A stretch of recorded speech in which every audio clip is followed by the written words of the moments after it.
Welcome to another segment of Lockdown with Johnny Potenza. How's everybody doing? Another day and not another dollar in my pocket this week. For people who don't know, I'm in the construction business. I'm an old-time plasterer, and I paint and handyman work, and then I do the entertainment at night. And we both know where those trades are these days. But they say the construction is going to be opening up soon, which is a good thing. And in the fall, supposedly, for the entertainment business. So let's hope for that, too.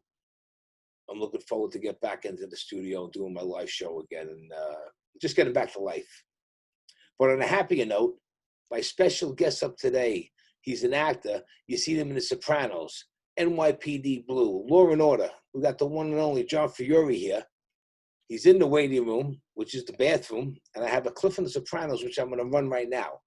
And then we're going to just bring John in. We're going to talk to him, see what he's up to during these crazy days. Check it out.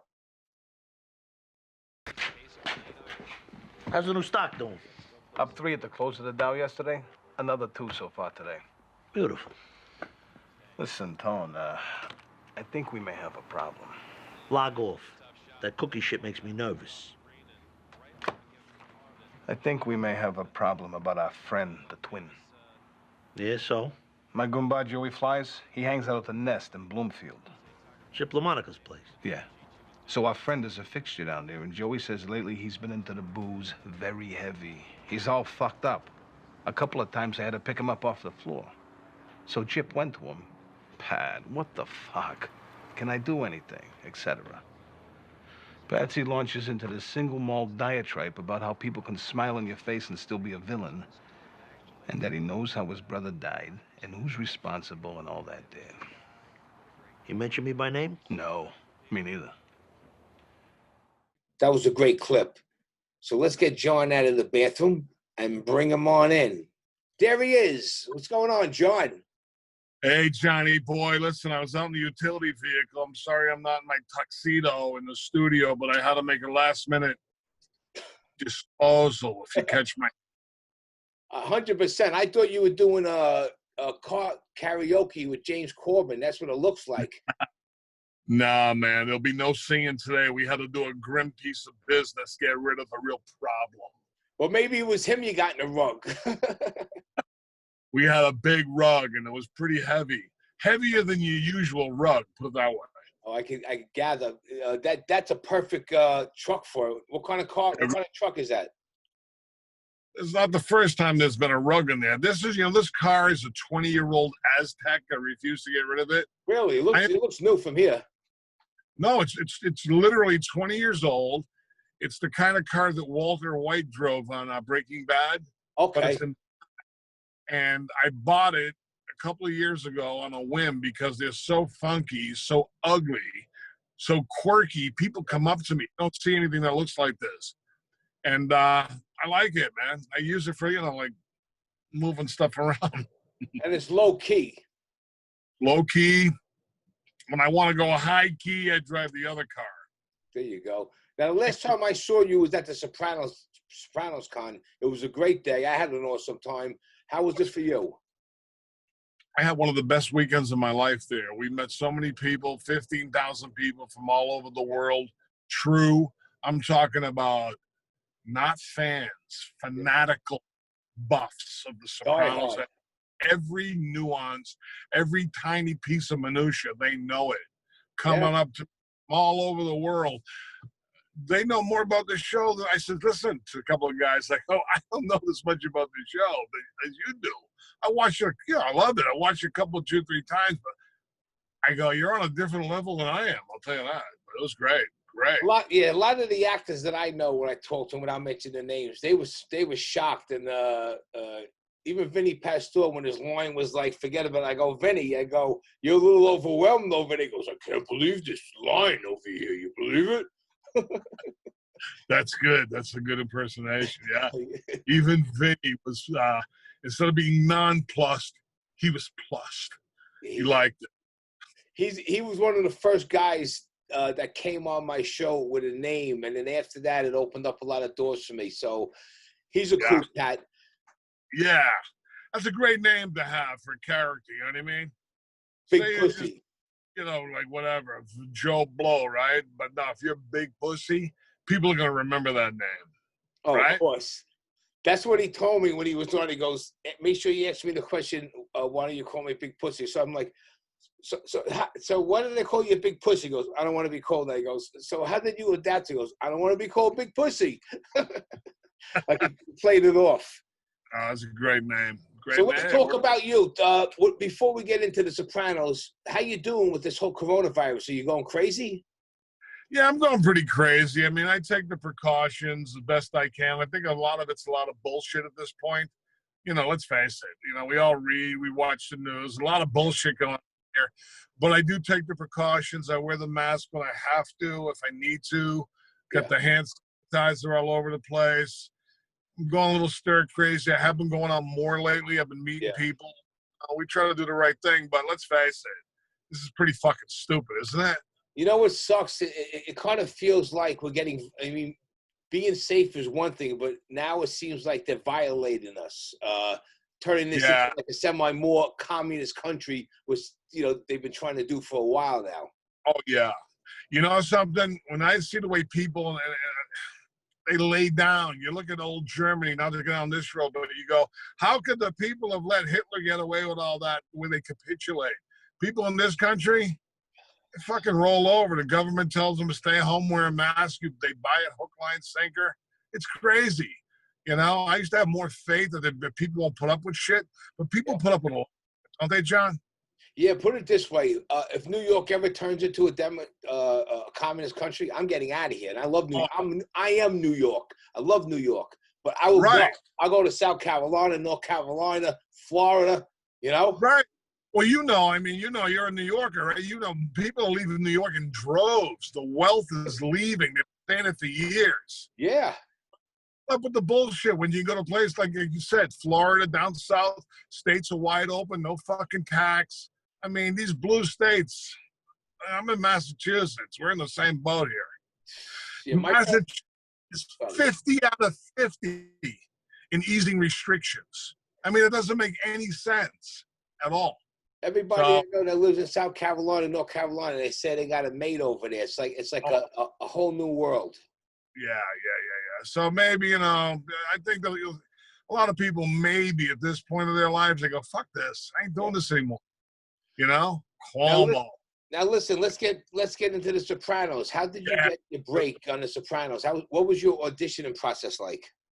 Well, my audition process was I got a call from my agent to be on this show, The Sopranos. By that time, I was aware that it was a hot new show, and it aired like the first season was happening.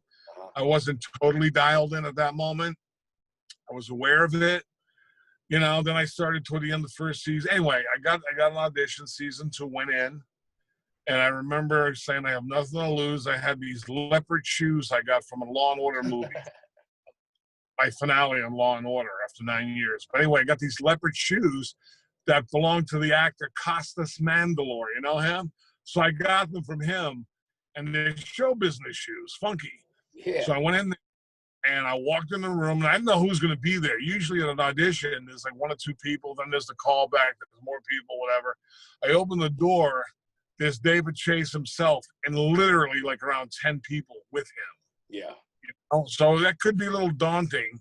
So I walked in there and I said, hey, you're going to see a lot of actors here today. Nobody's out acting these shoes. Got a nice chuckle. It made me feel relaxed.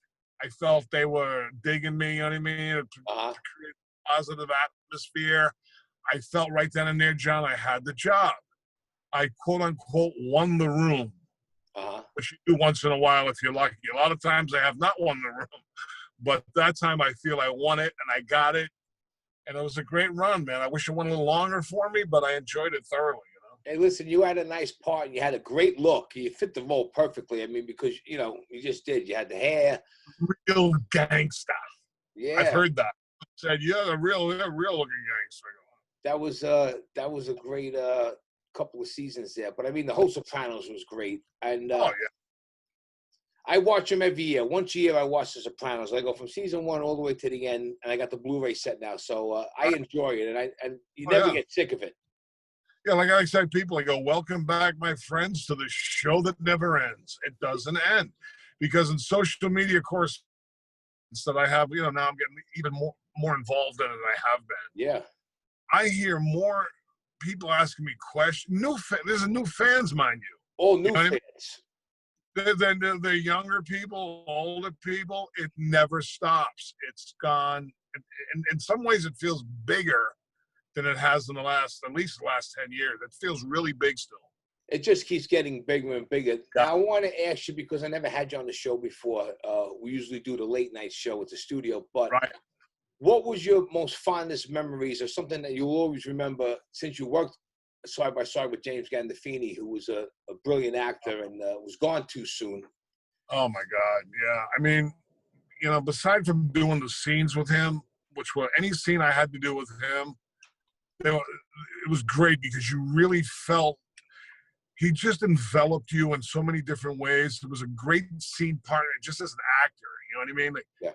So that felt real good. I always enjoyed doing the scenes I had. I had several with him, but one of the best memory was something he did for me personally. I had no place to stay at this particular time in my journeys, and he overheard me talking to somebody, and he came up to me. I didn't even know him that well at this point, and he said, "Listen, I'm going to have my assistant come and give you the keys to my apartment on Jane Street or Greenwich." He lived, whatever, one of the two, I think it was Greenwich.